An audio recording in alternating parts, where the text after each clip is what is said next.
La religión es un don precioso para el alma humana, pero como tantos otros dones, puede corromperse. Es la enseñanza que tomamos de la primera lectura de hoy, que es del libro de los Jueces. Efectivamente, lo que encontramos es un caso de corrupción de la religión. En resumen, la historia es la de un hombre llamado Jefté. Este hombre tenía que enfrentar una batalla muy dura y le hizo una promesa a Dios que iba a ofrecer en sacrificio la primera persona que saliera a recibirlo cuando volviera a su casa. Y esa primera persona que salió a recibirlo fue su propia hija, y entonces él cumplió la promesa sacrificando a su propia hija. Ese es un caso, ese es un ejemplo clarísimo de corrupción, de degeneración de la religión. Y como en nuestro tiempo hay tantas personas que se burlan de la religión, que atacan la religión o que presentan francamente a la religión como fuente de múltiples males. Es el caso del biólogo británico Richard Dawkins.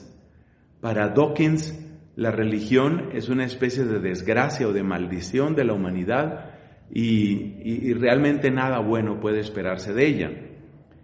Pues en estos tiempos de hostilidad frente a la fe y frente a la religión, en estos tiempos de desconfianza y de divisiones en torno a la iglesia, es muy importante que nosotros tengamos pues una claridad.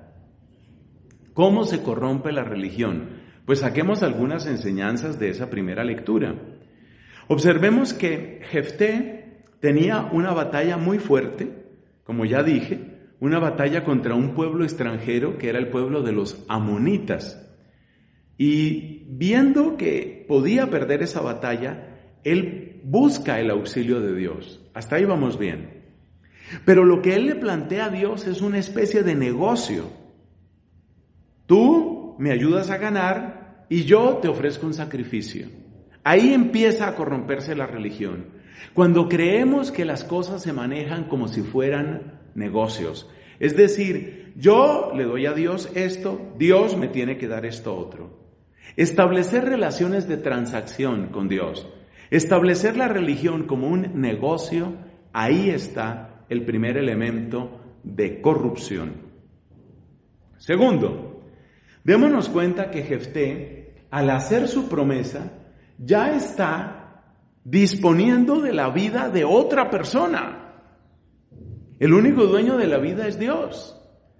Disponer de la vida de otra persona en sí mismo ya es un error muy grave. Es tratar a una persona como si fuera una cosa.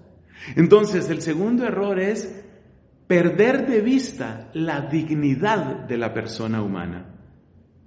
El ser humano no puede ser tratado como una herramienta, como un medio. Así a mí me parezca que es un medio para mi felicidad. Por ejemplo, la persona que dice, no, hay que cometer este aborto porque si no eso arruina mi carrera. Estás tratando a ese ser humano como una cosa que te estorba y que tienes derecho a quitarla.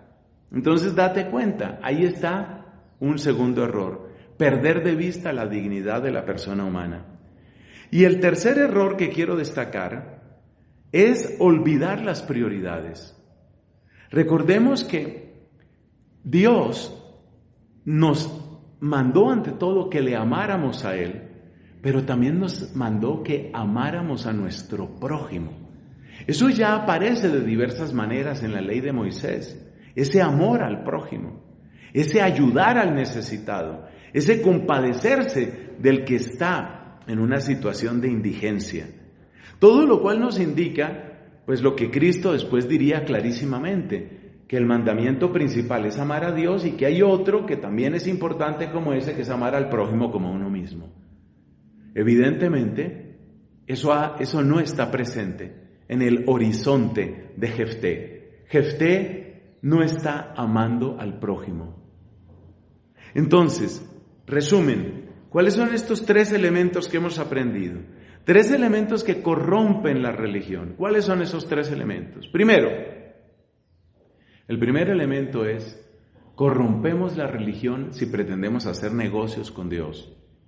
Segundo, si perdemos de vista la dignidad de toda persona humana. Tercero, si se nos olvidan nuestras prioridades, entre las cuales lo primero y fundamental es amar a Dios y amar al prójimo.